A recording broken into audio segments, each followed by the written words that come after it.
حياؤه يربو على العذراء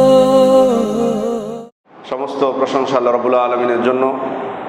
দরুদ ও সালাম বর্ষিত হোক আমাদের প্রিয় নবী মুহাম্মদুর রাসূলুল্লাহ সাল্লাল্লাহু আলাইহি ওয়াসাল্লামের উপর। আল্লাহ তাআলা আমাদেরকে অগণিত নিয়ামত দান করেছেন। যে সমস্ত নিয়ামত দান করেছেন তার মধ্যে সর্বোত্তম সর্বশ্রেষ্ঠ নিয়ামত হলো দ্বীন ইসলাম। তিনি আমাদেরকে এই ইসলাম কবুলের এবং ইসলামের বিধিবিধানগুলো পালন করার, ইসলামে প্রবেশের তৌফিক দান করেছেন। এটা আসলেই একজন মানুষের জন্য এই পৃথিবীতে সর্বশ্রেষ্ঠ বড় নিয়ামত, যে নিয়ামতটি পৃথিবীর বহু মানুষ বা অধিকাংশ মানুষই তারা প্রাপ্ত হয়নি। তাহলে আল্লাহ তাআলা আমাদেরকে এই নিয়ামত দান করেছেন, ইসলামে আমরা প্রবেশ করেছি। সেই নিয়ামত লাভ করে এই নিয়ামতের শুকরিয়া কতটুকু আমরা আদায় করতে পারছি, বা আসলে এটা যে একটা নিয়ামত আমাদের উপর বড়, এটা আমরা আসলে অনুধাবন করতে পারছি কিনা। কারণ মুসলিমদের মধ্যেও অনেককে দেখা যায় যে ইসলামে তিনি প্রবেশ করেছেন বা তিনি একজন মুসলিম, অথচ এটা নিয়ে তার মধ্যে তেমন কোনো অনুভূতি দেখা যায় না। উনি যে খুশি এই দিন পেয়েছেন, আল্লাহ তাকে সৌভাগ্য দান করেছেন, এটা নিয়ে খুব যে তিনি খুশি বা তার শুকরিয়া বোধ আছে, কৃতজ্ঞতা বোধ আছে, এটা বোঝা যায় না। আবার অনেকে অনেক সময় ইসলামের প্রতি বিদ্বেষ প্রকাশ করে ফেলে, অথচ নিজে মুসলিম, কিন্তু উল্টো ইসলামের প্রতি বিদ্বেষ পোষণ করে থাকে। তার মানে এই নিয়ামত যে আল্লাহ তাআলা তাকে দান করেছেন এটা উনি অনুধাবন করতে পারেননি। সম্মানিত উপস্থিতি, এভাবে আপনি মুসলিমদের মধ্যেও অনেককে পাবেন শৈথিল্যতা, তার মধ্যে দিন নিয়ে তেমন কোনো অনুভূতি নেই, শুকরিয়াবোধ নেই, কৃতজ্ঞতা নেই। আবার অনেককে পাবেন মুনাফিক, সে আসলে মূলত ইসলামকে পছন্দ করে না, অন্তরে বিদ্বেষ ইসলামের প্রতি, কিন্তু বাহ্যিকভাবে যে কোনো কারণে হোক ইসলামকে সে গ্রহণ করেছে। আর ইসলামের যারা শত্রু তারা তো আছেই, যারা সারা জীবনই তারা চেষ্টা করবে ইসলামকে বিভিন্নভাবে প্রশ্নবিদ্ধ করার, মানুষ যাতে এই ইসলামের মধ্যে প্রবেশ না করে, বা কেউ যদি প্রবেশ করেও সে যাতে এটা নিয়ে তৃপ্ত না হয়, বা এই দিন তার কোনো কাজে না আসে, বা ইসলাম থেকে যাতে সে সরে পড়ে, এই চেষ্টাটা তারা অব্যাহত রাখবে। আসলে আমরা মুসলিম হিসেবে প্রথমে এটুকু অনুধাবন করব, এই নিয়ামতটুকু, এবং ইসলামকে প্রশ্নবিদ্ধ করার যদি চেষ্টা করে যারা করবে তাদের সাথে আমরা সবাই যে তর্ক বিতর্কে বিজয়ী হতে পারবো এটা কিন্তু না। কিন্তু কমপক্ষে যে দিনকে আমরা গ্রহণ করেছি আমাদের জীবনে, সে দিন নিয়ে যাতে আমরা তৃপ্ত হই। ইসলামে আসলে শ্রেষ্ঠত্বের দিকগুলো কোনগুলো, ইসলামের সৌন্দর্যের দিকগুলো কোনগুলো, এগুলো আমাদের মুসলিম হিসেবে অবশ্যই অনুধাবন করতে হবে। সেটা যদি আমাদের মধ্যে না থাকে তাহলে কিন্তু এক সময় আমরা এই সমস্ত ইসলাম বিরোধীদের বা মুনাফিকদের ষড়যন্ত্রের শিকার হয়ে যেতে পারি। কারণ শয়তান তো সবসময় প্রস্তুত হয়ে আছে মানুষকে বিপদগামী করার জন্য। সম্মানিত উপস্থিতি, ইসলামের শ্রেষ্ঠত্বের অন্যতম একটা দিক হচ্ছে যে আল্লাহ তাআলা প্রত্যেক নবীকে এই দিন ইসলাম দিয়েই কিন্তু প্রেরণ করেছিলেন। প্রত্যেক নবী মুসলিম ছিলেন। আল্লাহ তাআলা বলছেন পবিত্র কোরআনে, ওয়াসা বিহা ইব্রাহিম ওয়া বানিহি ওয়া ইয়াকুব ইন্নাল্লাহা আস্তাফা লাকুমুদ-দীনা ফালা তামুতুন্না ইল্লা ওয়া আনতুম মুসলিমুন। ইব্রাহিম আলাইহিস সালাম এবং ইয়াকুব আলাইহিস সালাম তার সন্তানদেরকে, বংশধরদেরকে বলেছিলেন যে আল্লাহ তাআলা এই ইসলামকে, এই দিনকে তোমাদের জন্য মনোনীত করেছেন, পছন্দ করেছেন, অতএব তোমরা মুসলিম না হয়ে মরবে না। ফালা তামুতুন্না ইল্লা ওয়া আনতুম মুসলিমুন। নূহ আলাইহিস সালাম তার সম্প্রদায়কে বলেছিলেন, ফাইন তাওয়াল্লাইতুম ফামা সাআলতুকুম মিন আজর ইন আজরিয়া ইল্লা আলাল্লাহ। তোমরা যদি মুখ ফিরিয়ে নাও, আমি কিন্তু তোমাদের কাছে কোনো প্রতিদান চাইনি, বরং আমার প্রতিদান নির্ধারিত আছে আল্লাহ তাআলার কাছে। ওয়া উমিরতু আন আকুনা মিনাল মুসলিমিন, এবং আমি আদিষ্ট হয়েছি যাতে আমি মুসলিমদের অন্তর্ভুক্ত হই। তাহলে দেখুন, প্রত্যেক নবী যে মুসলিম ছিলেন, তাদের দিন যে ইসলাম ছিল, এটা থেকে স্পষ্ট বোঝা যায়। মূসা আলাইহিস সালাম তার সম্প্রদায়কে বলেছিলেন, ইয়া কওমি ইন কুনতুম আমানতুম বিল্লাহি ফাআলাইহি তাওয়াক্কালু ইন কুনতুম মুসলিমিন। হে আমার সম্প্রদায়, তোমরা যদি আল্লাহর প্রতি ঈমান এনেই থাকো তাহলে তার উপর তাওয়াক্কুল করো, তার উপর ভরসা করো, যদি তোমরা মুসলিম হয়ে থাকো। ঈসা আলাইহিস সালাম তার যারা অনুসারী ছিলেন হাওয়ারি, তারা বলেছিলেন ওয়াকাল আল হাওয়ারিউনা নাহনু আনসারুল্লাহ, আমরাই হচ্ছে আল্লাহর সাহায্যকারী বা আল্লাহর পথে সাহায্যকারী। আমান্না বিল্লাহি, আমরা আল্লাহর প্রতি ঈমান এনেছি। ওয়াশহাদ বিআন্না মুসলিমুন, এবং আপনি সাক্ষী থাকুন যে আমরা হচ্ছে মুসলিম। সাবার রানী তিনি বলেছিলেন ওয়া আসলামতু মা সুলাইমান লিল্লাহি রাব্বিল আলামিন, আমি নবী সুলাইমানের সাথে বিশ্ব প্রতিপালক আল্লাহ তাআলার কাছে আত্মসমর্পণ করেছি, ইসলামকে কবুল করেছি। তাহলে এই আয়াতগুলো থেকে আমরা স্পষ্ট বুঝতে পারছি যে প্রত্যেক নবী মুসলিম ছিলেন, মানুষকে তারা ইসলামের দিকেই ডেকেছেন। তবে ইসলামের দুইটা অর্থ আছে, একটা হলো আম অর্থ, যেটার কথা বললাম যে প্রত্যেক নবীর দিন ছিল ইসলাম। এর আরেকটা খাস অর্থ আছে, সেটা হলো ওই ইসলাম যে ইসলাম আল্লাহ রাসূল সাল্লাল্লাহু আলাইহি ওয়াসাল্লাম নিয়ে এসেছেন আমাদের জন্য। এবং আমরা কিন্তু এই ইসলাম যেটি আল্লাহ রাসূল সাল্লাল্লাহু আলাইহি ওয়াসাল্লাম নিয়ে এসেছেন সেটি পালন করতে কিন্তু এখন বাধ্য আমরা, কারো এখানে কোনো ইখতিয়ার নেই।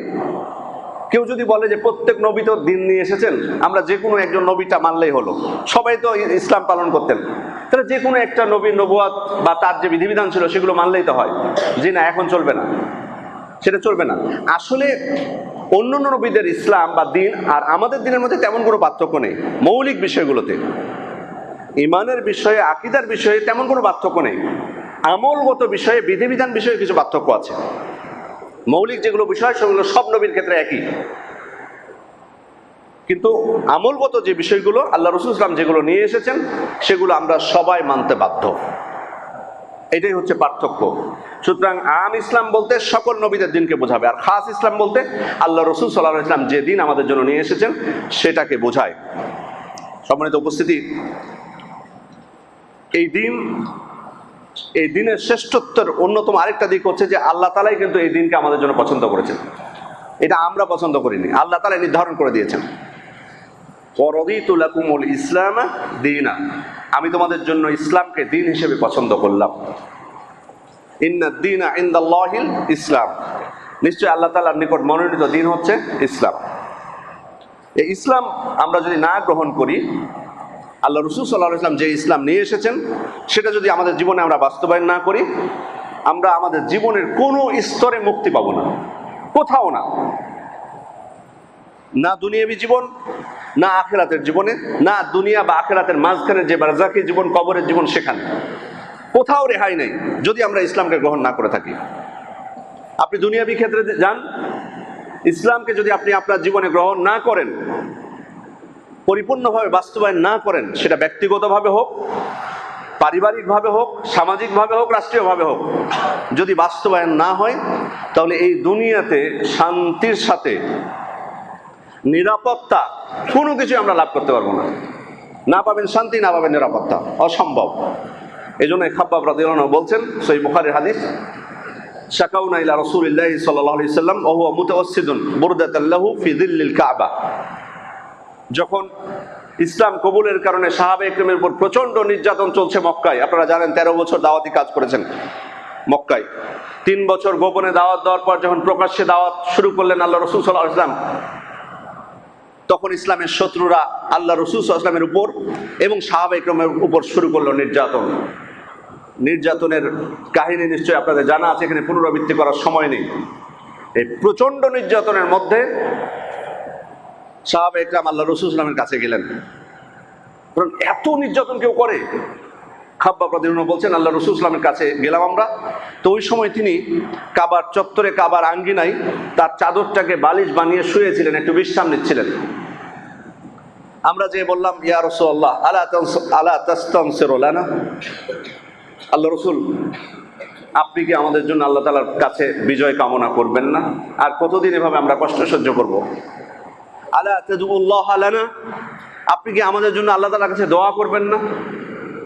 তার দেওয়া দিন আমরা পালন করছি, তার দেওয়া দিন পালন করতে যে আমাদের এত কষ্ট হচ্ছে, এত নির্যাতন সহ্য করতে হচ্ছে, আপনি কি আল্লাহ তাআলার কাছে দোয়া করবেন না, সাহায্য কামনা করবেন না, তিনি যাতে সাহায্য করেন আমাদেরকে?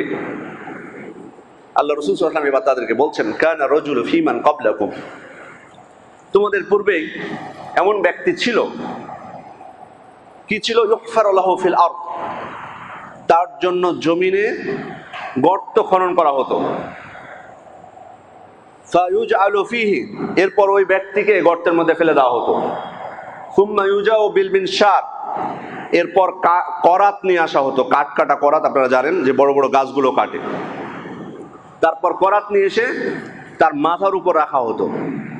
সুম্মা ইউশাক্কু বিসনাতাইন, এরপর তার মাথাকে দ্বিখণ্ডিত করে দেওয়া হতো এই করাত দিয়ে। ওমা ইয়াসুদ্দুহু যালিকা আন দীনিহি, এরপরেও এই ব্যক্তি দিন থেকে বিন্দু পরিমাণ সরে যায়নি। মানে দিন পালন করার কারণে তার উপর এত নির্যাতন। শাস্তিটা খেয়াল করুন কিভাবে, গর্ত খনন করা হচ্ছে, তাকে সেখানে গর্তে ফেলা হচ্ছে, করাত নিয়ে আসা হচ্ছে, তার মাথাকে দ্বিখণ্ডিত করে দেওয়া হচ্ছে। এরপরেও উনি বলছেন আমার দিন থেকে আমি বিন্দু মাত্র সরব না। তারপরে আল্লাহ রাসূল সাল্লাল্লাহু আলাইহি ওয়াসাল্লাম বলছেন ওয়ায়ুমশাতু বিআমশাতিল হাদিদ মা দুনা লাহমিহি মিন আযমিন আও আসাব, এরপরে লোহার চিরুনি নিয়ে আসা হতো। লোহার চিরুনি দিয়ে তার সমস্ত শরীরের মাংসকে শিরা উপশিরা থেকে, হাড় থেকে সম্পূর্ণভাবে বিচ্ছিন্ন করে দেওয়া হতো। ওমা ইয়াসুদ্দুহু যালিকা আন দীনিহি, এরপরেও ওই ব্যক্তি দিন থেকে বিন্দু মাত্র সরে যায়। কত বড় নির্যাতন হয়েছে। তারপর আল্লাহ রাসূল তাদেরকে বলছেন ওয়াল্লাহি লা ইউতিম্মান্না হাযাল আমর, আমি আল্লাহ শপথ করে বলছি আল্লাহ তাআলা তার দিনকে পরিপূর্ণ করবেন। হাত্তা ইয়াসিরা রাকিবু মিন সুনা ইলা হাদরামাউত, এমনকি একজন মানুষ, একজন আরোহী, সে সনআ থেকে ইয়ামেনের হাদরামাউত পর্যন্ত একাই নিরাপদে ভ্রমণ করবে। লা ইয়াখাফু ইল্লাল্লাহ, সে আল্লাহ ছাড়া অন্য কাউকে ভয় করবে না। এতটা নিরাপত্তা আসবে। ওয়ালাকিন্নাকুম তাস্তাজিলুন, কিন্তু তোমরা বড়ই তাড়াহুড়া করতেছো। আল্লাহ রাসূল সাল্লাল্লাহু আলাইহি ওয়াসাল্লাম কি বোঝালেন এখানে? বোঝালেন যে তোমাদের থেকেও বেশি শাস্তি তোমাদের পূর্বেও পেয়েছে দিন পালন করার কারণে। তো আমি আল্লাহ শপথ করে বলছি আল্লাহর সাহায্য আসবে, আল্লাহ তোমাদের এই দিনকে পরিপূর্ণ করবেন। পরিপূর্ণ করার ফলে সম্পূর্ণ নিরাপদ হয়ে যাবে তোমরা। এত দূর থেকে একজন আরোহী এত দূর পর্যন্ত যাবে, কিন্তু আল্লাহ ছাড়া কাউকে ভয় করবে না, এতটা নিরাপত্তা থাকবে। সুবহানাল্লাহ। কিন্তু কি বলেছেন? দিনকে পরিপূর্ণ করা, মানে দিনকে মানা। সেটা দিন পরিপূর্ণ হবে কিভাবে? মানার মাধ্যমে তো পরিপূর্ণ হবে। এই জন্য সমস্ত সম্মানিত উপস্থিতি, তাহলে আমাদের দেখুন দুনিয়ার জীবনে যদি আপনি নিরাপত্তা চান, নিরাপদ থাকতে চান, তাহলে দিন কিন্তু পালন করতে হবে। আবার আপনার মৃত্যু হলো কবরের জীবনে, সেখানে যে কি আপনি শান্তি পাবেন? আপনার কিন্তু যে প্রশ্নগুলো করা হবে তার মধ্যে একটা মৌলিক প্রশ্ন হচ্ছে ওমা দীনুক, তোমার দিন কি? সেখানে যদি আপনি বলেন যে একটা গ্রহণ করেছিলাম যেটা ভালো লেগেছিল, চলবে? নাকি আল্লাহ রাসূল সাল্লাল্লাহু আলাইহি ওয়াসাল্লাম যে দিন নিয়ে এসেছেন ইসলাম, সেটাই জবাব দিতে হবে? নাহলে ওই জবাব ছাড়া অন্য কোনো জবাব গ্রহণযোগ্য হবে না। আপনি চলে যান আখিরাতে, তার কবরের জীবনে পরে আখিরাতের জীবনে, সেখানেও আল্লাহ তাআলা বলছেন ওমাই ইয়াবতাগি গায়রাল ইসলামি দীনান ফালা ইউকবালা মিনহু, যে ব্যক্তি ইসলাম ছাড়া অন্য কোনো দিন অন্বেষণ করে, পালন করে, সেটা তার পক্ষ থেকে গ্রহণ করা হবে না। ওয়া ফিল আখিরাতি মিনাল খাসিরিন, এবং সে ক্ষতিগ্রস্তদের অন্তর্ভুক্ত হবে। তাহলে প্রত্যেকটা আমাদের জীবনের স্তরে, দুনিয়ার জীবন হোক, আখিরাতের জীবন হোক, দুনিয়া এবং আখিরাতের মাঝের যেটা বারজাকি জীবন হোক, ইসলাম ছাড়া অন্য কোনো দিন এখানে গ্রহণযোগ্য হবে না। এটা স্পষ্ট কথা। এই দিন এমন একটি দিন বা মর্যাদাপূর্ণ যে ছোট্ট একটা আমল যদি আমরা চাই যে আল্লাহ তাআলা কবুল করুন, তাহলে অবশ্যই এই দিনের অনুসারী হতে হবে। এই দিনের অনুসারী হলে আপনার যে কোনো ছোট্ট আমল আল্লাহ তাআলার কাছে আল্লাহ কবুল করবেন। কিন্তু যদি আপনি বহু আমল করলেন, পাহাড় সম পরিমাণ আপনি আমল করলেন, দুনিয়া এবং আসমান এবং জমিন ভর্তি আপনি আমল করে ফেললেন সবকিছু, কিন্তু আপনি ইসলাম কবুল করলেন না, ওই আমল আপনার কোনো কাজে আসবে না, কোনো মূল্য নেই। এই জন্য আল্লাহ রাসূল সাল্লাল্লাহু আলাইহি ওয়াসাল্লাম বলছেন বাইনামা রাজুলুন ইয়ামশি বিতরিক ওয়াজাদা গুসনা শাওকিন ফিত তরিক, একজন ব্যক্তি রাস্তায় চলতে চলতে তিনি রাস্তার মাঝখানে একটা কাঁটাযুক্ত ডাল দেখতে পেলেন, কাঁটা দেখতে পেলেন। এরপর কি করলেন? ফাআখারাহু, তিনি কাঁটাটা দেখে কাঁটাটা তিনি ফেলে দিলেন রাস্তার সাইডে। চলার পথে উনি কাঁটা দেখতে পেয়েছেন। তো কাঁটা দেখতে পেয়ে বুঝতে পেরেছেন যে এই কাঁটা তো ক্ষতি করবে। আমি না হয় দেখতে পেলাম, সবাইকে দেখতে পাবে নাকি? যে কেউ তার উপর দিয়ে হাঁটতে পারে, পায়ে হেঁটে হোক অথবা যানবাহন তার উপর দিয়ে নিয়ে যেতে পারে, সে তখন ক্ষতিগ্রস্ত হবে অথবা যানবাহন ক্ষতিগ্রস্ত হবে। উনি তখন করেছেন কি, যে এটা তো কষ্টদায়ক জিনিস, তখন উনি কাঁটাটা নিয়ে অন্য জায়গায় ফেলে দিয়েছেন যেখানে সাধারণত মানুষ যায় না। আল্লাহ রাসূল সাল্লাল্লাহু আলাইহি ওয়াসাল্লাম বলছেন যে এই কর্মটুকু, এটা কি খুব কষ্টের কাজ? মোটেই কষ্টের না। শুধু কাঁটা না, যে কোনো কষ্টদায়ক বস্তু হতে পারে। আপনি কলার চোচা একটা, এটাও কিন্তু ক্ষতি করে মানুষের। অথবা যা কিছু হোক আপনি পেলেন, অথবা কোনো দুষ্ট বদমাইশ সিগারেট ধূমপান করে ওইটা জ্বলন্ত অবস্থায় ফেলে দিয়েছে, এটা তো মানুষ ক্ষতিগ্রস্ত হতে পারে। যেটাই হোক না কেন রাস্তা থেকে ফেলে দিলেন, আল্লাহ রাসূল সাল্লাল্লাহু আলাইহি ওয়াসাল্লাম বলছেন ফাশাকারাল্লাহু লাহু, আল্লাহ তাআলা তার এই কর্মকে মূল্যায়ন করলেন, গ্রহণ করে নিলেন। ফাগফারা লাহু, এবং তাকে ক্ষমা করে দিলেন। সুনানে আবু দাউদের বর্ণনা এসেছে ফাআদখালাহুল জান্নাহ, আল্লাহ তাকে জান্নাতে প্রবেশ করালেন। সুবহানাল্লাহ, ছোট্ট একটা আমল। অথচ দেখুন আমরা রাস্তাঘাটে কত কত আমরা নিজে মানে অনিচ্ছাকৃতভাবে তো হতে পারে, ইচ্ছাকৃতভাবে আমরা কত মানে মানুষকে কষ্ট দিই, ভ্রুক্ষেপ করি না। বহু মানুষকে দেখতে পাবেন যে রাস্তায় যে মানুষ কষ্ট হবে এটা ভ্রুক্ষেপ করে না, নিজের স্বার্থ উদ্ধার। হ্যাঁ, সাময়িক অসুবিধা হতে পারে, আপনি বিপদে পড়তে পারেন, যে অনেক সময় রাস্তা বন্ধ করে রেখে দিয়েছে, এটা ওটা রেখে দিয়েছে, এটা করেছে ওইটা করেছে, বিভিন্নভাবে রাস্তায় মানুষকে কষ্ট দেওয়া। মানুষকে কষ্ট দেওয়া কত কত নিকৃষ্ট একটা কাজ। সুতরাং অনিচ্ছাকৃতভাবে যদি ঘটে যায় বা আপনি দেখতে পান অন্য কেউ করেছে, আমরা নিজেরাই সেটা সমাধান করার চেষ্টা করব।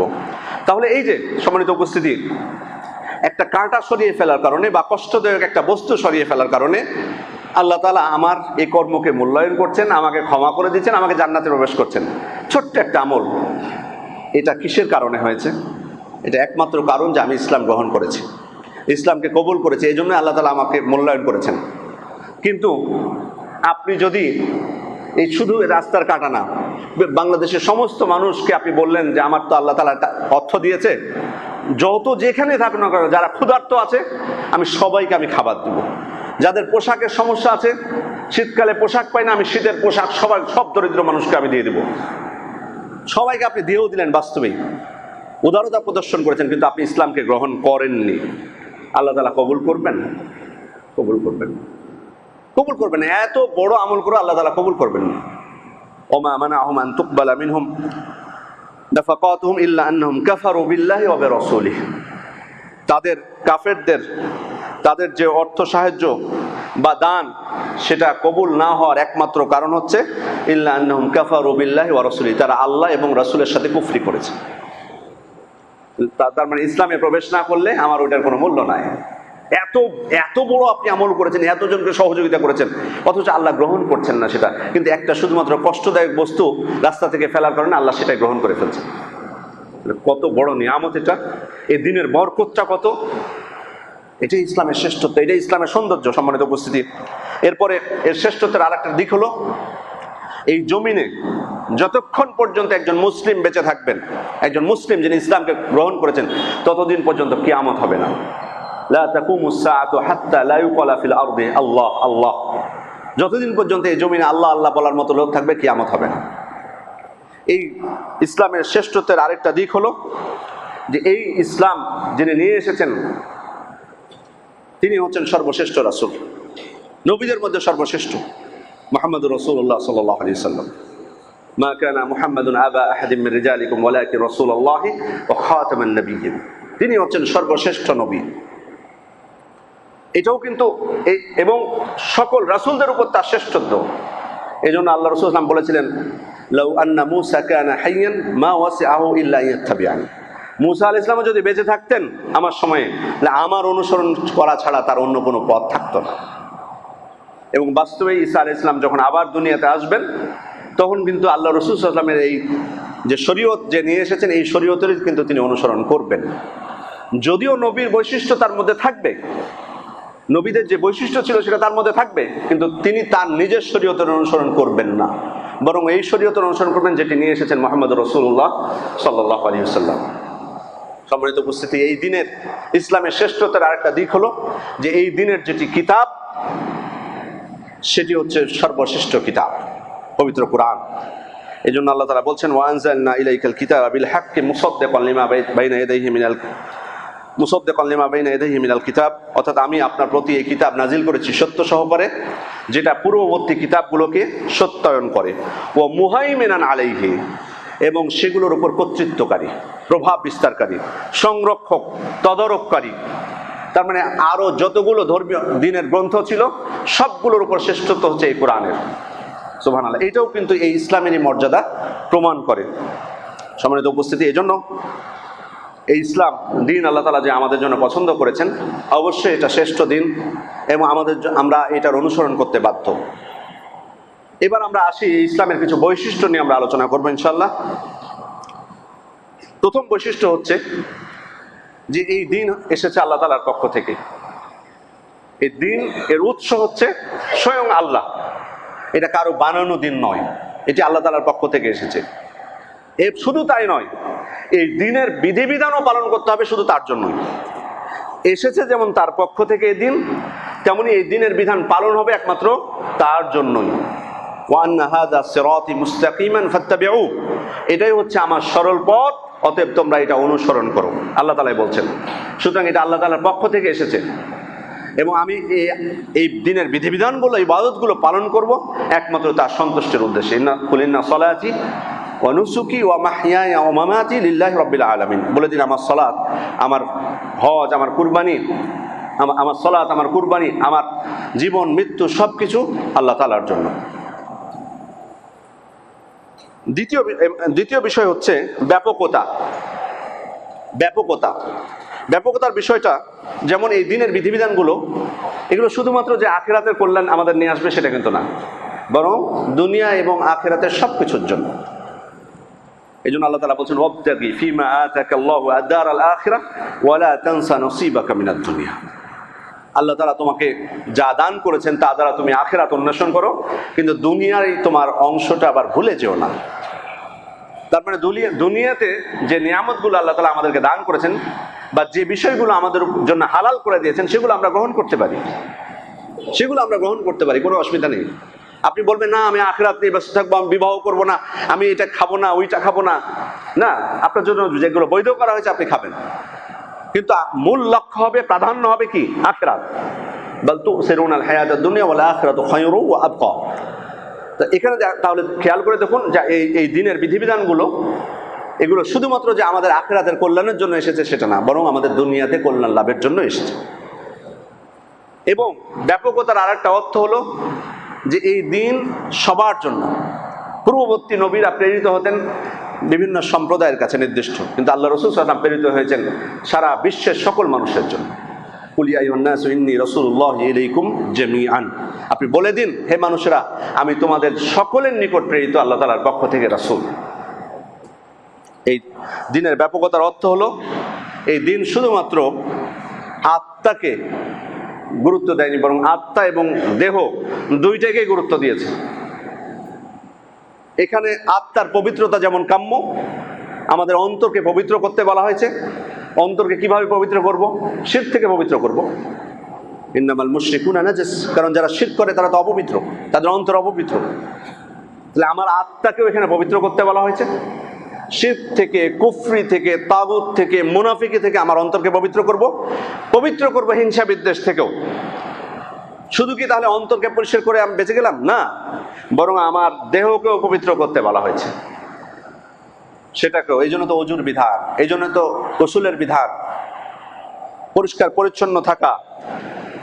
তারপরে দেখুন মিসওয়াক করা, যে শরীরের শুধু বাহ্যিক অংশগুলো না, আপনার ভেতরের যে অংশগুলো আছে সেটাও পরিষ্কার করতে বলা হয়েছে। এবং সুস্থ থাকার জন্য, আমার শরীরটা যাতে সুস্থ থাকে সেজন্য চিকিৎসাও নিতে বলা হয়েছে অসুখ হলে।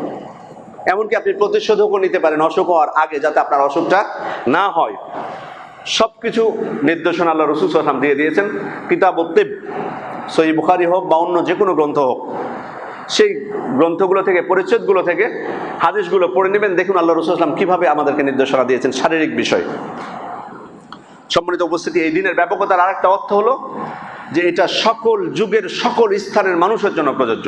এই দিন সবাই পালন করতে পারবেন, সবার জন্য উপযোগী করে করা হয়েছে। যদি কোনো জায়গায় সমস্যা থাকে সেখানে সমাধানও ইসলাম দিয়ে দিয়েছে। এমন কোনো জায়গা নেই বা এমন কোনো সময় নেই যে সময় ইসলামের বিধিবিধান পালন করা অসম্ভব, বরং সব কিছুকে সম্ভব করে দেওয়া হয়েছে।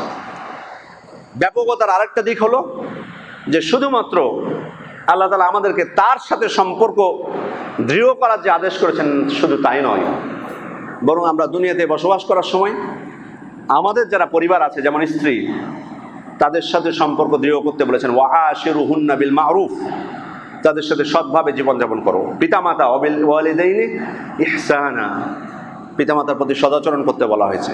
আত্মীয়দের প্রতি ওয়াতিদাল কুরবা হাক্কাহু ওয়াল মিসকিনা ওয়াবনাস সাবিল, যারা আত্মীয় স্বজন আছে, মিসকিন আছে, দরিদ্র আছে, তাদেরকে তাদের হক প্রদান করো।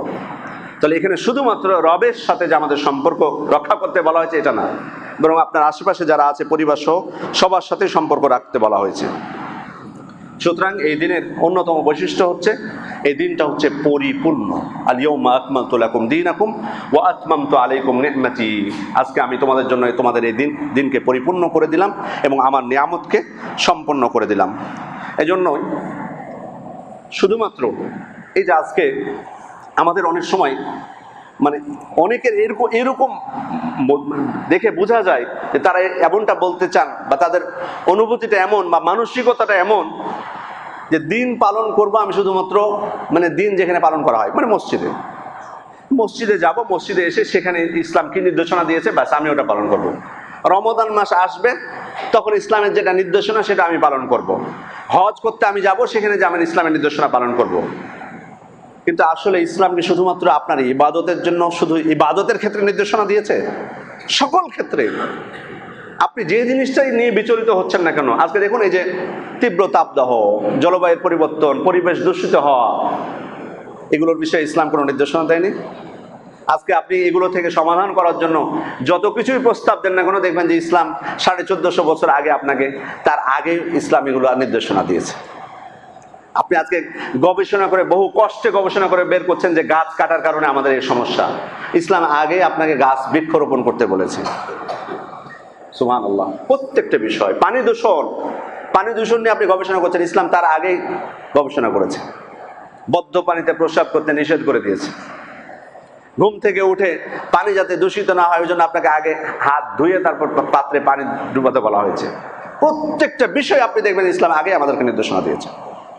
সুতরাং আমার জীবনে শুধুমাত্র মসজিদে ইসলাম পালন করব আর অন্যদিকে আমার কোনো খেয়াল নেই, তাহলে কিন্তু হবে না। সবকিছুর জন্য এই জন্য সালমান রাদিয়াল্লাহু আনহুকে যখন জিজ্ঞেস করা হয়েছিল আল্লামাকুম নাবিয়্যুকুম কুল্লা শাইইন হাত্তাল কিরাআহ, তোমরা তো দাবি করো যে তোমাদের দিন পরিপূর্ণ, সকল কিছুর বিধিবিধান এই দিনের মধ্যে আছে, ইসলামের মধ্যে আছে, সকল কিছুর সমাধান, তো তোমাদের নবী কি তোমাদেরকে ওই পেশাব পায়খানা কিভাবে করতে হয় এটাও কি শিখিয়ে দিয়েছে নাকি?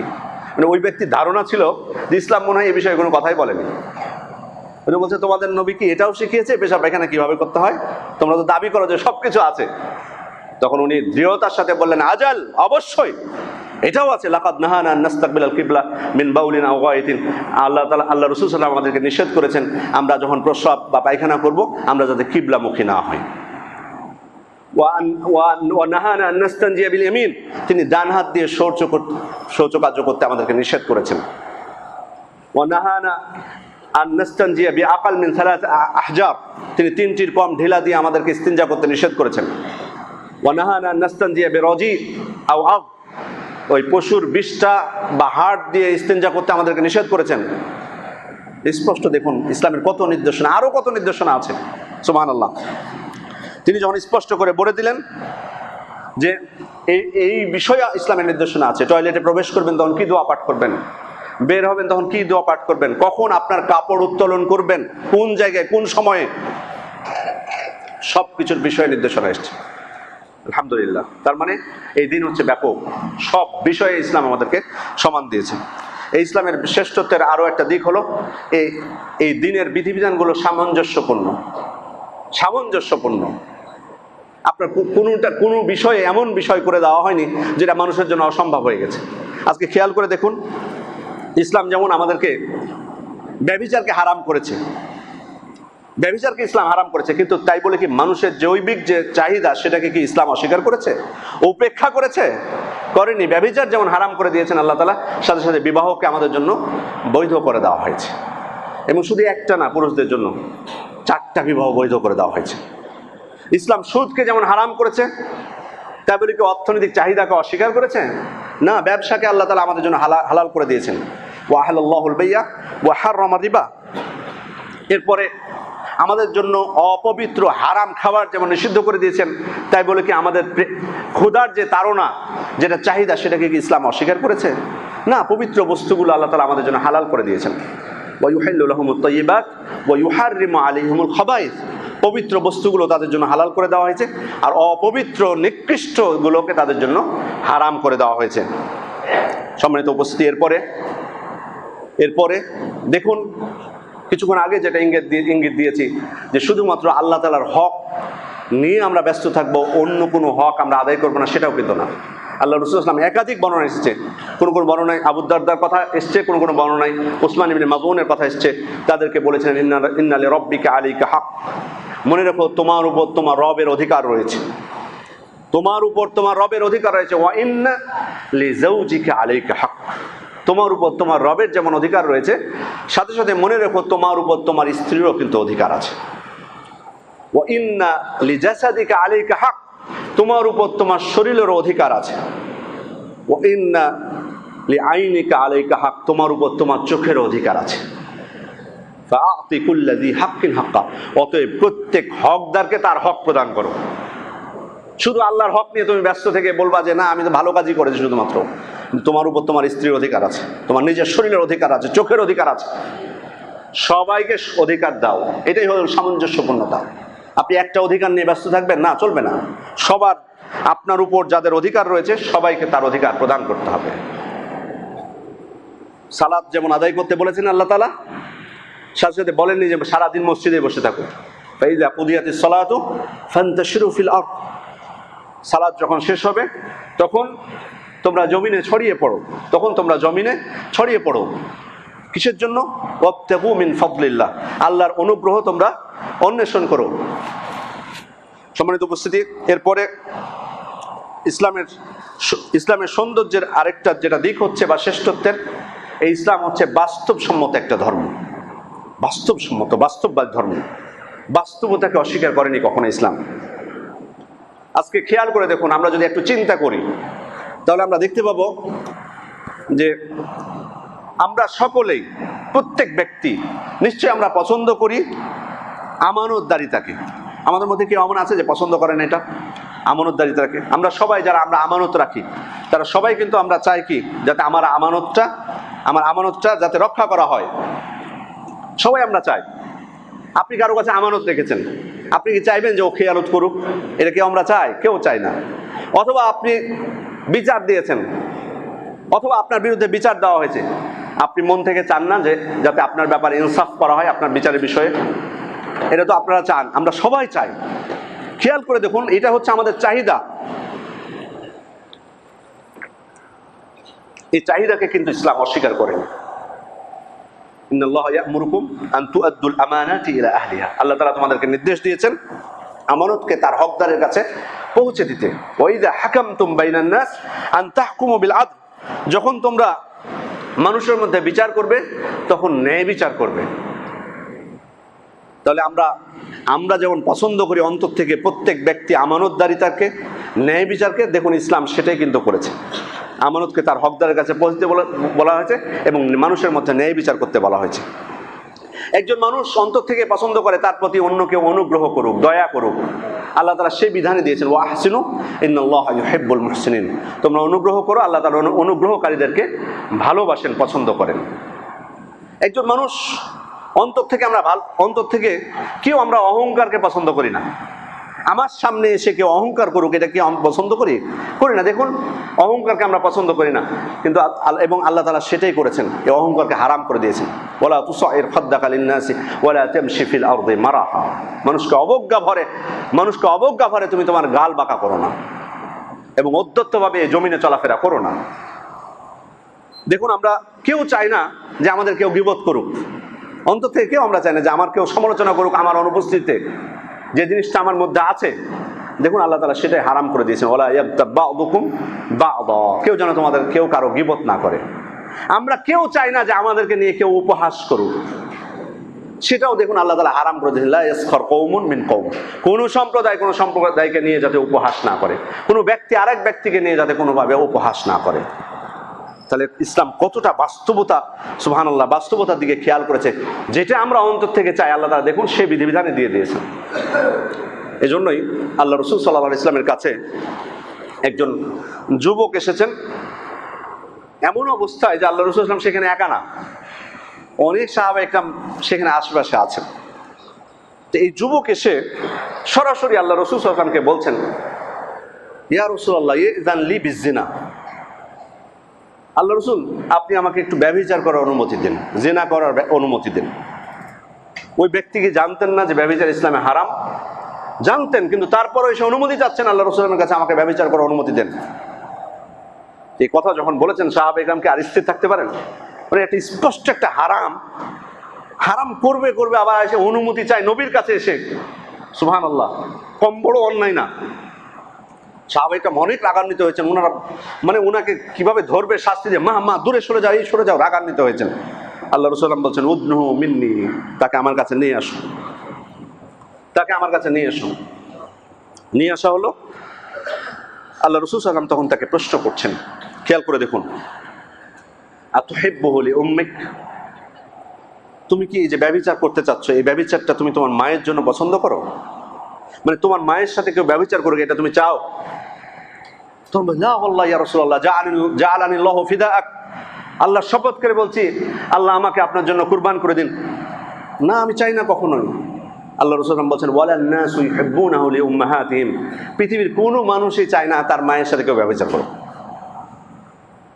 তারপর আবার তাকে বলছেন আতুহিব্বুহু লিবিনতিক, তুমি তোমার মেয়ের জন্য এটা চাও যে তোমার মেয়ের সাথে কেউ ব্যভিচার করুক? লা ওয়াল্লাহ জাআলানিল্লাহু ফিদাআক। তখন আল্লাহ রাসূল বলছেন ওয়ালান নাসু ইউহিব্বুনাহু লিবানাতিহিম, পৃথিবীর তুমি যেমন চাও না যে তোমার কন্যার সাথে কেউ ব্যভিচার করুক, তেমন পৃথিবীর কেউ চায় না যে তার কন্যার সাথে কেউ ব্যভিচার করুক, কোনো মানুষই চায় না। তারপর বলছেন আতুহিব্বুহু লিউখতিক, তুমি তোমার বোনের জন্য চাও, এটা পছন্দ করো যে তোমার বোনের সাথে কেউ ব্যভিচার করুক? বললাম লা ওয়াল্লাহ জাআলানিল্লাহু ফিদাআক, না আল্লাহ রাসূল আমি এটা আল্লাহ শপথ করে বলছি এটা কখনোই চাই না। আল্লাহ রাসূল বলেন ওয়ালান নাসু ইউহিব্বুনাহু লিআখওয়াতিহিম, পৃথিবীর কোনো মানুষ চায় না তার বোনের সাথে কেউ ব্যভিচার করুক। এভাবে তার ফুফুর কথা বললেন, তার খালার কথাও বললেন, 5 জনের কথা বললেন। তারপর তাকে কাছে ডেকে তার শরীরে হাত দিয়ে দোয়া করলেন আল্লাহুম্মা গফির যামবাহ, হে আল্লাহ তুমি তার পাপগুলোকে ক্ষমা করে দাও। ওয়া তাহহির কলবাহ, তার অন্তরকে পবিত্র করে দাও। ওয়া হাসসিন ফারজাহ, এবং তার লজ্জাস্থানকে পবিত্র করে দাও। রাবী বলছেন এরপরে ওই যুবক কোনোদিন এই পাপের দিকে ধাবিত হয়নি। সুবহানাল্লাহ, দোয়া যেমন করেছেন বুঝিয়ে দিয়েছেন তাকে বাস্তবতা দিয়ে বুঝিয়ে দিয়েছেন তাকে যে তুমি যে ব্যভিচার করতে যাচ্ছ, যার সাথে করবা সে কারো না কারো মা, অথবা কারো কন্যা, অথবা কারো বোন, অথবা কারো ফুফু, অথবা কারো খালা। তুমি চাচ্ছ, তুমি কি নিজের খালা, বোন, ফুফু, মা, কন্যা তাদের জন্য পছন্দ করো? তুমি যদি পছন্দ না করো, পৃথিবীর কোনো মানুষই পছন্দ করে না, তাহলে কার সাথে তুমি ব্যভিচার করবা? সুতরাং এভাবে আল্লাহ রাসূল বাস্তবতা দিয়ে ওই যুবককে শোনান, মুসনাদ আহমদের হাদিস, সহিহ হাদিস, তিনি বুঝিয়ে দিলেন। সুবহানাল্লাহ। তাহলে দেখুন কত বাস্তবসম্মত বিষয়। ইসলাম বাস্তবতাকে অস্বীকার করে না, বাস্তবিক আমরা তো অপছন্দ করি, আর ইসলাম দেখুন হারাম করে দিয়েছেন এই জন্য ব্যভিচারকে। সম্মানিত উপস্থিতি, ইসলামের শ্রেষ্ঠত্বের আরেকটা দিক হলো ইসলাম পরিপূর্ণভাবে মানুষকে তার অধিকার দিয়েছে, পরিপূর্ণভাবে মানুষকে তার অধিকার দিয়েছে। আজকে দেখুন বহু সংস্থা তৈরি হয়েছে মানবাধিকারের নামে, মানুষের কি তাদের উদ্দেশ্য? ভালো, আমরা তো অস্বীকার করি না, ভালো। মানুষের অধিকার তারা প্রদান করবে, কারণ মানুষের অধিকার লুণ্ঠিত হচ্ছে, মানুষ নির্যাতনের শিকার হচ্ছে, তারা তাদের অধিকার পাচ্ছে না বিভিন্নভাবে, হোক নারীরা হোক, শিশুরা হোক, তার প্রতিবন্ধী হোক, সুস্থ মানুষ হোক, অমুসলিম হোক, মুসলিম হোক, তারা তাদের অধিকার পাচ্ছে না। আমরা কি করবো? তাদের অধিকার প্রতিষ্ঠা করব। বহু সংস্থা হয়েছে, বহু ধারা হয়েছে, আপনি অনেক ধারা পাবেন সেখানে। কিন্তু ইসলাম তো আসলে আপনি যদি খেয়াল করেন তাদের যে ধারাগুলো, ইসলাম বহু আগে এই ধারাগুলো প্রদান করেছে মানুষের অধিকার সংরক্ষণের জন্য। বরং আপনারা যে ধারাগুলো তৈরি করছেন 1 বছর পরে সেগুলোকে সংশোধন করার প্রয়োজন হয়, কারণ আপনারা দেখেন বাস্তবায়ন করা সম্ভব হচ্ছে না, একটার সাথে আরেকটা ধারা বিরোধী হয়ে গেছে। কিন্তু ইসলামের ধারা, ইসলামের মূলনীতি কখনোই সম্ভব না, সেগুলো প্রত্যেকটাই বাস্তবসম্মত এবং সেটাকে বাস্তবে রূপ দেওয়া সম্ভব, একটার সাথে আরেকটার কোনো প্রকার বৈপরীত্য নেই। আজকে দেখুন সকল মানুষকে ইসলাম সম্মান দিয়েছে, শুধু মুসলিমদেরকে নয়। ওয়ালাকাদ কাররামনা বানি আদম, আমি মানুষকে কি করেছি? সম্মানিত করেছি। এখানে শুধুমাত্র মুসলিমকে বোঝানো হয়নি, মুসলিম ও অমুসলিম সবাইকে বোঝানো হয়েছে। হ্যাঁ, অবশ্যই মুসলিমের মর্যাদা আল্লাহ তাআলার কাছে অনেক বেশি, এই জন্য তো আল্লাহ রাসূল বলছেন লা জাওয়ালুদ দুনিয়া আহওয়ানু আলাল্লাহি মিন কতলি রাজুলিন মুসলিম। একজন মুসলিমকে হত্যা করার থেকে, একজন মুসলিমকে হত্যা করার চেয়ে গোটা দুনিয়া ধ্বংস হয়ে যাওয়া আল্লাহর কাছে অনেক সহজ। মানে গোটা দুনিয়া ধ্বংস হলে যে আল্লাহ তাআলার কাছে যেটুক, একজন মুসলিমকে হত্যা করা এটা তার কাছে বেশি ভয়ানক। অবশ্যই মুসলিমের মর্যাদা আছে আলাদা, কিন্তু ইসলাম কি তাই বলে অমুসলিমদের মর্যাদা দেয়নি, তাদের অধিকার প্রদান করেনি? কেন আল্লাহ তাআলা বলেন ইয়া আইয়ুহাল্লাযীনা আমানু কুনু কাওয়ামিনা লিল্লাহি শুহাদা বিল কিসত, হে ইমানদারগণ তোমরা আল্লাহর জন্য ন্যায় সাক্ষ্য দানে অবিচল থাকো। ওয়ালা ইয়াজরিমান্নাকুম শানাআনু কওমিন আলা আল্লা তা'দিলু, কোন সম্প্রদায়ের প্রতি শত্রুতা তোমাদেরকে যাতে ন্যায় বিচার পরিত্যাগে প্ররোচিত না করে। ইয়াদিলু, তোমরা ন্যায় বিচার করো, মানে সবার ক্ষেত্রে ন্যায় বিচার করো। মুসলিম হয়েছে বলে তার পক্ষে যে তুমি রায় দিয়ে দিবা, সে যতই অপরাধী হোক না, আপনি বহু প্রমাণ পাবেন রাসূলের জীবনীতেও যে একজন মুসলিম একজন অমুসলিম রায় দেওয়া হয়েছে অমুসলিমের পক্ষে। খোলাফায়ে রাশেদার জীবনেও আপনি পাবেন স্বয়ং খলিফার বিরোধী হয়েছে আরেকজন ইহুদি, কিন্তু বিচারক রায় দিয়েছে ওই ইহুদির পক্ষে। এরকম বহু ঘটনা পাবেন। তার মানে ইসলাম তাহলে মানুষের অধিকার সংরক্ষণ করেছে কি? আপনি কিভাবে বলতে পারেন যে ইসলাম পালন করার কারণে মানুষের অধিকার লুণ্ঠিত হয়?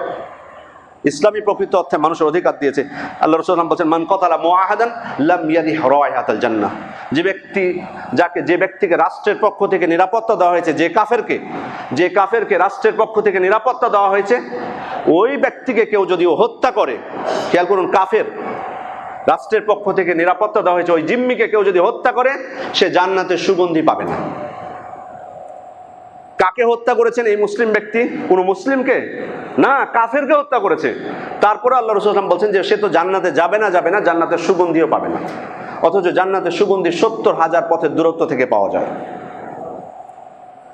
তাহলে একজন কাফেরকে হত্যা করার ফলে এই শাস্তি হচ্ছে একজন মুসলিমের।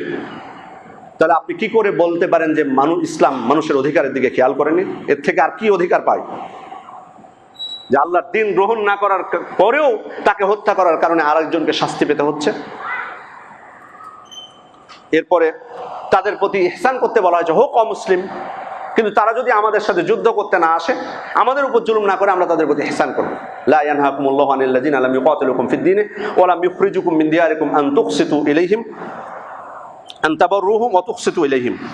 দ্বীনের ব্যাপারে যারা তোমাদের বিরুদ্ধে যুদ্ধ ঘোষণা করেনি অথবা তোমাদেরকে তোমাদের বাড়িঘর থেকে বের করে দেয়নি, তাদের প্রতি মহানুভবতা দেখাতে আল্লাহ তাআলা তোমাদেরকে নিষেধ করেননি।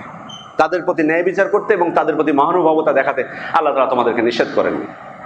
তাহলে খেয়াল করে দেখুন কিভাবে অমুসলিমদের অধিকার সংরক্ষণ করা হয়েছে। আপনি যাকাত তাদেরকে দিতে পারবেন না, কিন্তু সাধারণ সদকা করতে পারেন তাদেরকে। কুরবানির গোশত আপনি তাদেরকে খাওয়াতে পারেন, অমুসলিম তবু ইহসান করতে বলেন ইসলাম। তাহলে আপনি কি করে বলবেন যে মানুষের অধিকার সংরক্ষণ করেনি? এমনকি যুদ্ধের সময়ও যদি কাফেরদের সাথে যুদ্ধ হয়, সে যুদ্ধের সময় কি আমি তাদেরকে হত্যা করতে পারবো সমানে সবাইকে? না, সেখানেও ইসলাম নির্দেশনা দিয়েছে, না, বাচ্চাদেরকে বাদ দিয়ে, নারীদেরকে বাদ দিয়ে, বয়স্কদেরকে বাদ দিয়ে, অসুস্থ ব্যক্তিদেরকে বাদ দিয়ে, হোক গাছ কাটতে পর্যন্ত নিষেধ করেছেন। সুবহানাল্লাহ। তাহলে কিভাবে দেখুন ইসলাম মানুষের অধিকার দিয়েছে। মানুষ যদি নির্যাতিত হয়, ধরেন দুর্বল, সমাজে তো সবসময় শক্তিবান মানুষ বসবাস করে না, দুর্বল মানুষও আছে, শারীরিক দিক থেকে দুর্বল বা যেভাবে হোক, ইসলাম এই মানুষটাকে কি তার অধিকার মূল্যায়ন করেনি? তার কোনো ক্ষমতা নেই, টাকা পয়সা নেই বা শারীরিক সক্ষমতা বলে কি ইসলাম মূল্যায়ন করেনি? সেখানেও মূল্যায়ন করেছে। আমাদেরকে উৎসাহ দেওয়া হয়েছে তাকে যাতে আমরা সহযোগিতা করি। আল্লাহু ফি আউনিল আবদি মা কানাল আবদু ফি আউনি আখিহি। একজন মুসলিম তার বান্দার প্রয়োজনে যতক্ষণ পর্যন্ত নিয়োজিত থাকে, আল্লাহ তার প্রয়োজন পূরণ করেন। কেন উৎসাহ দেওয়া হয়েছে? যাকে দুর্বলকে আমি সহযোগিতা করি। সম্মিলিত উপস্থিতি। এরপরে দেখুন একজন মানুষ অসুস্থ হয়ে গেল, অসুস্থ মানুষ বলে কি ইসলাম মূল্যায়ন করেনি ওই ব্যক্তিকে? আমি অসুস্থ হয়ে যাওয়ার কারণে হয়তো অনেক ইবাদত সুস্থ থাকলে যেগুলো করতে পারতাম সেগুলো পাচ্ছি না করতে। আল্লাহ রাসূল বলেছেন ইযা মারিদাল আবদু আও সাফারা কুতিবা লাহু মিসলু মা কানা ইয়ামালু সাহিহান ওয়া মুকিমান। কোন ব্যক্তি যদি অসুস্থ হয় অথবা সফর করে, তাহলে সুস্থ থাকলে বা বাড়িতে থাকলে যে আমল করত, সে আমলের সব তার জন্য আল্লাহ তাআলা লিখে দেন। সুবহানাল্লাহ। তাহলে দেখুন একজন মানুষ অসুস্থ হয়ে গেলে তাকে ইসলাম যে অবমূল্যায়ন করেছে সেটা না, তাকে মূল্যায়ন করেছে। তিনি অসুস্থ হয়ে ইবাদত করতে পারছেন না, কিন্তু সুস্থ থাকলে যে ইবাদতগুলো করতেন আল্লাহ তার জন্য লিপিবদ্ধ করে দেন। তাহলে কিভাবে মানুষের অধিকারকে মূল্যায়ন করেছে। দিনই অধিকারগুলোর কথা খেয়াল করে দেখুন। আজকে আপনি মহিলাদের কথা বলবেন, মেয়েদের কথা বলবেন, তাদের অধিকার, সুবহানাল্লাহ, কিভাবে নারীদের অধিকার পর্যন্ত ইসলাম দিয়েছে পরিপূর্ণ হবে, তাদের দিনই অধিকার। লা তামনু ইমা আল্লাহ মাসাজিদাল্লাহ, নারীদেরকে, তোমরা আল্লাহর বান্দীদেরকে মসজিদে আসতে বাধা দিও না। মানে মসজিদে আসা তাদের অধিকার, এটা তাদের দিনই অধিকার। হ্যাঁ, কিছু সত্য শারায়েত আছে আল্লাহ তাআলা তাদেরকে ভিন্নভাবে সৃষ্টি করার জন্য, কিন্তু আপনি তাকে বাধা দিবেন যে তাকে আপনি মসজিদে আসতে দিবেন না, এটা তার উপর জুলুম। তাহলে ইসলাম দেখুন নারীদের দিনের অধিকার দিয়েছে। তারপরে অন্য যে অধিকারগুলো, অর্থনৈতিক অধিকারগুলো আজকে না বুঝে খামাখায় মন্তব্য করে একদল যে নারীদেরকে অর্ধেক দেওয়া হয়েছে। আরে বাবা, কখন অর্ধেক দেওয়া হয়েছে? একজন ব্যক্তি মারা গেলে তার সন্তান সন্ততি আছে, পিতা মাতাও আছে, ওখানে কিন্তু পিতা এবং মাতার সমান ভাগ পায়, 6/1 পিতাও 6/1 মাও পায় 6/1। তাহলে পুরুষ আর নারী এখানে তো সমান পেল। আবার কোনো কোনো জায়গা আছে মেয়েরাই বেশি পায়। একজন ব্যক্তি মারা গেছে, একজন স্ত্রী লোক, তার স্বামী আছে, তার কন্যা আছে, অথবা তার স্বামী আছে, তার কন্যা আছে, একজন স্ত্রী লোক মারা গেছে। এই অবস্থায় উনার সম্পদ থেকে উনার কন্যা পাবে 2/1 অর্ধেক, আর উনার স্বামী পাবে 4/1। তাহলে কে বেশি পেল? মেয়ে বেশি পেল। এখানে মেয়ে মানুষই বেশি পেল। হ্যাঁ, কিছু জায়গা আছে যেখানে ডবল দেওয়া হয়েছে ছেলেদেরকে। সেটা কেন দেওয়া হয়েছে? এটা মনে হয় প্রত্যেকটা মানুষ, হ্যাঁ আল্লাহ তাআলা আমাদের জন্য নির্ধারণ করে দিয়েছেন, আমরা মানতে বাধ্য, কিন্তু প্রত্যেকটা মানুষ যাকে আল্লাহ তাআলা কিছুটা হলেও সে কমন সেন্স দিয়েছেন, সবাই বুঝতে পারে। এটা আপনি বুঝতে পারবেন ছেলেদেরকে কেন ডবল দেওয়া হলো। কারণ আপনি জানেন না যে একজন ছেলে বিয়ে করলে তার মেয়ে মানুষকে মহর দিয়ে বিয়ে করতে হয়, আবার উল্টো তার সমস্ত তার জীবন ভরণ পোষণের খরচ এই ছেলেকে বহন করতে হয়। মেয়েদের কোনো এখানে নাই, মেয়েরা করে সেটা আলাদা বিষয়, তাদের দায়িত্ব না পরিবার চালানো, উল্টো সে পায় আর একটা ছেলেকে দিতে হয় সবকিছু আল্লাহ তাআলার পক্ষ থেকে। সুতরাং তার মতো সূক্ষ্ম বিচার আমি আপনি করতে পারবো না, সমালোচনায় শুধুমাত্র করে যাব। আপনি দেন না কোনো যে এই মিরাসের বিধিবিধানগুলো কোনো মানুষের পক্ষ থেকে হলে দেখতে পেতেন যে কিভাবে পরিবর্তন করতে হয় প্রতি মাসে, প্রতি বছরে আইন সংশোধন। দেখবেন প্রতি বছর আইন সংশোধন করতে হতো। সম্ভব না এত সূক্ষ্মভাবে মানুষকে তার অধিকার প্রদান করা। এটা আল্লাহ তাআলাই, তিনি তার পক্ষে সম্ভব, যে কোনো মানুষের পক্ষে সম্ভব না। সুতরাং আল্লাহ তাআলা দেখুন, এবং আজকে অসুস্থতার কথা বলছিলাম, যে অসুস্থতার ক্ষেত্রে ইসলাম কিভাবে একজন মানুষকে মূল্যায়ন করেছে। শুধু যে তার ক্ষেত্রে ছাড় না, বরং অন্য কেউ যদি তাকে দেখতে যায় তাহলে তার জন্য সব নির্ধারণ করে দেওয়া হয়েছে, যাতে মানুষ গুরুত্ব দেয় অসুস্থ ব্যক্তিকে। আপনি একজন অসুস্থ ব্যক্তিকে দেখতে যাবেন, সকালে যদি যান সন্ধ্যা পর্যন্ত 70,000 ফেরেশতা আপনার জন্য দোয়া করতে থাকবে, এবং সন্ধ্যায় যদি যান সকাল হওয়া পর্যন্ত 70,000 ফেরেশতা আপনার জন্য দোয়া করতে থাকবে। কেন উৎসাহ দিয়েছেন? কেন উৎসাহ দেওয়া হলো? যাতে আপনি রোগীকে দেখতে যান। তার মানে রোগী কিভাবে অসুস্থ ব্যক্তি তবু মূল্যায়ন করা হয়েছে। মানুষ মারা গেছে বলে কি ইসলাম তাকে কোনো মূল্যায়ন করেনি? আপনি একে ফেলে দিন, ও মরে গেছে, ওকে আর এত যত্ন করার দরকার নেই। না, সেখানেও কাসরু আযমিল মাইয়িত কাসরি হাইয়ান, এক জীবিত ব্যক্তির হাড় ভাঙা, মৃত ব্যক্তির হাড় ভাঙা জীবিত ব্যক্তির হাড় ভাঙার মতোই সমান অপরাধ। জীবিত অবস্থায় আপনি যদি কাউকে বড় আঘাত করেন, এটা যেমন বড় অপরাধ, মৃত্যুর পরও তাকে আঘাত করার সমান অপরাধ। আচ্ছা, শারীরিকভাবে আঘাত করতে পারবেন না, গালিগালাজ করতে পারবেন মারা গেছে বলে? না, লা তাসুব্বুল আমওয়াত। সেখানেও শুধু শারীরিক নিরাপত্তার কথা বলা হয়নি, তার সম্ভ্রম, তার ইজ্জত, সেটার প্রতি খেয়াল রাখা হয়েছে। লা তাসুব্বুল আমওয়াত, তোমরা মৃত ব্যক্তিকে গালি দিও না। কারণ তাদের কৃতকর্মের ফলাফল পর্যন্ত তারা পৌঁছে গেছে। আবার কত ফজিলত, তাকে যদি কেউ গোসল দেয়, তাকে যদি কেউ বহন করে, তার জানাজায় যদি অংশগ্রহণ করে, জানাজায় অংশগ্রহণ করলে 1 কিরাত নেকি, একটা উহুদ পাহাড়ের সমান বা একটা বড় পাহাড়ের সমান। আবার যদি আপনি দাফন পর্যন্ত থাকেন তাহলে 2 কিরাত সম পরিমাণ নেকি। তাহলে একজন মানুষ মারা যাওয়ার পরও তাকে ইসলাম কিভাবে মূল্যায়ন করেছে। শুধু কবরে শুয়ে দিয়ে চলে আসেন সেটাও কিন্তু না। ইস্তাগফিরু লিআখিকুম ওয়াসাল্লাল্লাহু আলাইহি তাসবিত, তোমরা তোমাদের ভাইয়ের জন্য ক্ষমা প্রার্থনা করো এবং সে যাতে দৃঢ় থাকতে পারে সেজন্য আল্লাহর কাছে দোয়া করো। শুধুমাত্র ওই দিন দোয়া করবেন না, উন্মুক্ত মৃত ব্যক্তির জন্য দান করতে, সাদাকা করতে উৎসাহ দেওয়া হয়েছে, মৃত ব্যক্তির জন্য দোয়া করতে বলা হয়েছে। তাহলে একজন মানুষকে শুধু জীবিত অবস্থায় যে ইসলাম মূল্যায়ন করেছে সেটা না, মৃত্যুর পরও, অসুস্থ অবস্থায় এবং মৃত্যুর পরও কিভাবে মূল্যায়ন করেছে খেয়াল করে দেখুন।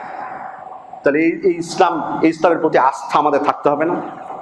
সুবহানাল্লাহ, কতটুক মানুষের অধিকারের প্রতি খেয়াল করেছে। শুধু কি মানুষের অধিকার, আপনি জানেন প্রাণীর ক্ষেত্রেও ছোট্ট একটা পাখিকে যদি আপনি অন্যায়ভাবে হত্যা করেন, বৈধ করা হয়েছে আপনি খাবেন আলাদা বিষয়, কিন্তু অন্যায়ভাবে যদি হত্যা করেন, কিয়ামতের দিন এই সম্পর্ক আপনাকে জিজ্ঞেস করা হবে। বিড়ালের ঘটনা তো আমাদের সবার জানা আছে। দাখালাত ইমরাতুন ফিন্নার, দাখালাত ইমরাতুন নার ফি হিররা। একজন নারী জাহান্নামে প্রবেশ করেছে একটা বিড়ালের কারণে। হাবাসাতহা ফালাম তুতিমহা ওয়ালাম তাদাহা তাকুলু মিন খাশাশিল আরদ। সে তাকে বেঁধে রেখেছিল, খাবার খেতে দেয়নি, এমনকি ছেড়েও দেয়নি যে সে জমিনের কিছু পোকামাকড় খেয়ে বেঁচে থাকবে। তাহলে একটা প্রাণী বিড়াল ঘুরে বেড়ায়, সেখানে কি আমার উপকার করে? মারলাম তো, সমস্যা কোথায়? শুধু মারা না, মেরেও তো ফেলেনি, যাক মরে গেছে পরে, কিন্তু কি করেছিল? খাবার দেয়নি বা বেঁধে রেখেছে, তাই এই জন্যই জাহান্নামে যেতে হয়েছে। একটা সামান্য প্রাণীকে কষ্ট দেওয়ার জন্য, খাবার না দেওয়ার জন্য তাকে জাহান্নামে যেতে হবে। আপনি যদি একটা গাছ অন্যায়ভাবে কাটেন, বিশেষ করে কুল গাছের কথা হাদিসে এসেছে, গাছ যদি অন্যায়ভাবে কাটেন, আল্লাহ রাসূল সাল্লাল্লাহু আলাইহি ওয়াসাল্লাম বলছেন যে তাকে কিয়ামতের দিন উপর করে জাহান্নামে নিক্ষেপ করা হবে।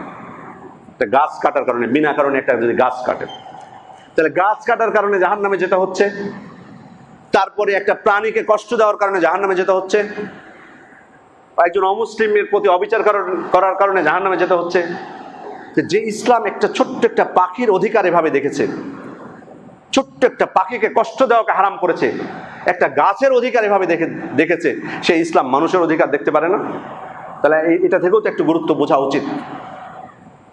সুতরাং মানুষের অধিকার যদি আপনি দিতে চান, তাহলে প্রকৃত অর্থে ইসলামেরই অনুসরণ করতে হবে, উপায় নাই, এদিকেই ফিরে যেতে হবে। যদি আপনার অন্তর থেকে চান যে না, মানুষ তার প্রাপ্য অধিকার পাক, তাহলে ইসলামের দিকে ফিরে যাওয়া ছাড়া আপনি পারবেন না দিতে তাদের অধিকার। ইসলাম যেভাবে একজন মানুষের অধিকারকে সংরক্ষণ করেছে। সম্মানিত উপস্থিতি, এই জন্যই মুসলিম হিসাবে অবশ্যই এটা আমাদের গর্বের বিষয়। যে কথা দিয়ে শুরু করেছিলাম, যে থেকে বড় নিয়ামত আমাদের জন্য আর হতে পারে না। এই জন্য আল্লাহ তাআলা যে আমাদেরকে ইমানের পথে পরিচালিত করেছেন, সেজন্য খুশি থাকা উচিত, অন্তর থেকে কৃতজ্ঞতাবোধ থাকতে হবে। বালিল্লাহু ইয়ামুন্নু আলাইকুম মান হাদাকুম লিল ঈমান। বরং আল্লাহ তাআলাই তোমাদের উপর অনুগ্রহ করেছেন ইমানের পথে পরিচালিত করে। তুবা লিমান হুদিয়া ইলাল ইসলাম। যে ব্যক্তিকে ইসলামের পথে পরিচালিত করা হয়েছে, সে কতই না সৌভাগ্যবান। বাস্তবিক তো এই জন্য তো সাহাবায়ে কেরাম বসেছিলেন, গোল হয়ে বসে আছেন, তা আল্লাহ রাসূল সাল্লাল্লাহু আলাইহি ওয়াসাল্লাম সেখান দিয়ে যাচ্ছেন। তো তিনি তখন জিজ্ঞেস করছেন তাদেরকে, মা আজলাসাকুম, তোমরা এইভাবে বসে আছো কেন? তখন তারা বললেন, জালাসনা নাযকুরুল্লাহ ওয়া নাহমাদুহু। আল্লাহ রাসূল, আমরা বসে আছি, আল্লাহকে স্মরণ করছি, তার প্রশংসা করছি। কেন প্রশংসা করছি? তার কারণ হিসেবে বলছেন, আলা মা হাদানা লিল ইসলাম ওয়া মান্না বিহি আলাইনা। কারণ আল্লাহ তাআলা আমাদেরকে ইসলামের পথে পরিচালিত করেছেন এবং আমাদেরকে ঈমানের পথে দীক্ষিত হয়ে আমাদের প্রতি তিনি অনুগ্রহ করেছেন, সেজন্য তার প্রশংসা করতেছি আমরা। সুতরাং আমরাও মুসলিম হিসেবে আল্লাহ তাআলার প্রশংসা করব, তার প্রতি কৃতজ্ঞতা জানাবো যে তিনি আমাদেরকে ইসলামের পথে দীক্ষিত করেছেন, তিনি আমাদেরকে মুসলিম হওয়ার সৌভাগ্য দান করেছেন। মনের মধ্য থেকে সংশয়কে দূর করব। কখনোই মুসলিম হিসেবে আপনার যাতে মনে না হয়, ওহ, কি কারণে মুসলিম পরিবারে জন্মগ্রহণ করলাম। কারো কথায় মনে হয় যে ও বিপদেই পড়ে গেছে। মানে বাবা মুসলিম ছিল, দাদা মুসলিম ছিল, চাচা মুসলিম, ও নিজে ওই পরিবারে জন্মগ্রহণ করে নিজেকে মুসলিমই মনে করে, কিন্তু ওর এটা বিপদের কারণ হয়েছে। পারে না যে ঘোষণা দিয়ে দেয় যে না, আমি মুসলিম না। আল্লাহ যেন হেফাজত করেন আমাদেরকে। অবশ্যই আপনার মধ্যে এই আনন্দটুকু থাকতে হবে। কুল বিফাদলিল্লাহি ওয়া বিরহমাতিহি ফাবিযালিকা ফালইফরাহু। হে নবী, আপনি বলে দেন এটা আল্লাহর অনুগ্রহে এবং তার রহমতেই এই সত্য পথ আমরা পেয়েছি, এই কোরআন আমরা পেয়েছি, ইসলাম আমরা পেয়েছি। সুতরাং এটা দ্বারা তারা যাতে খুশি হয়, এটা আল্লাহ তাআলা নির্দেশ দিচ্ছেন। অবশ্যই এটা আমাদের গর্বের কারণ যে তিনি আমাদেরকে ইসলামের পথে পরিচালিত করেছেন। এটা নিয়ে আমরা খুশি থাকবো। মুসলিম হিসেবে এটা আমাদের পরিচয় হওয়া দরকার। আর আল্লাহ তাআলার কাছে দোয়া করতে থাকবো, তিনি যাতে আমাদেরকে ইসলামের পথে মৃত্যু পর্যন্ত যাতে অবিচল রাখেন। ফালা তামুতুন্না ইল্লা ওয়া আনতুম মুসলিমুন। এটাই তো সব থেকে বড় বিষয়। এই জন্য সর্বদা এখন ইসলামের পথে আছি বলে যে সবসময় শয়তানের প্ররোচনায় আমরা পড়বো না, সেটা কিন্তু না। সেজন্য দোয়া করতে হবে। আল্লাহ রাসূল সাল্লাল্লাহু আলাইহি ওয়াসাল্লাম বিভিন্ন দোয়া শিখিয়ে দিয়েছেন। ইয়া মুকাল্লিবাল কুলুবি সাব্বিত কলবি আলা দীনিক, রব্বানা লা তুযিগ কুলুবানা বা'দা ইয হাদাইতানা ওয়া হাব লানা মিন লাদুনকা রাহমা। হে আল্লাহ, আপনি রব্বানা লা তুযিগ কুলুবানা, আমাদেরকে হেদায়েত দান করার পর আমাদের অন্তরকে বক্র করবেন না। এই যে এভাবে বেশ কিছু দোয়া আছে, এই দোয়াগুলো মুখস্থ করবেন, সর্বদাই পাঠ করবেন। কখনোই মনে করবেন না যে মুসলিম হয়েছি তার মানে মৃত্যু পর্যন্ত মুসলিম থেকে যাব। শয়তানের ধোকায় পড়তে পারেন, সেটা মানুষ শয়তান হোক বা জিন শয়তান হোক। এই জন্য অবশ্যই অন্তর থেকে, অন্তরের কৃতজ্ঞতা থাকবে, গর্ব থাকবে অবশ্যই অন্তরে যে আল্লাহ আমাকে ইসলামের পথে পরিচালিত করেছেন, এটা নিয়ে আমি খুশি থাকব। কিন্তু কখনো যাতে একবারে এতই কনফিডেন্স না চলে আসে যে অসতর্ক যাতে না হয়ে যায়, বরং আল্লাহর কাছে অবনত হয়ে তার কাছে চাইতে থাকতে হবে তিনি যাতে আমাকে কিয়ামত পর্যন্ত, মৃত্যু পর্যন্ত যাতে ইসলামের উপর অবিচল রাখেন। আল্লাহ তাআলা আমাদেরকে কিয়ামত পর্যন্ত, মৃত্যু পর্যন্ত যাতে ইসলামের পথে অবিচল রাখেন সেই প্রার্থনা করি। আল্লাহুম্মা আমিন। আকুলু কাওলি হাযা ওয়া আস্তাগফিরুল্লাহ লি ওয়া লাকুম ওয়া লিজামিল মুসলিমিনা মিন কুল্লি যামবিন ফাস্তাগফিরুহু ওয়া তুবু ইলাইহি ইন্নাহু হুয়াত তাওয়াবুর রহিম।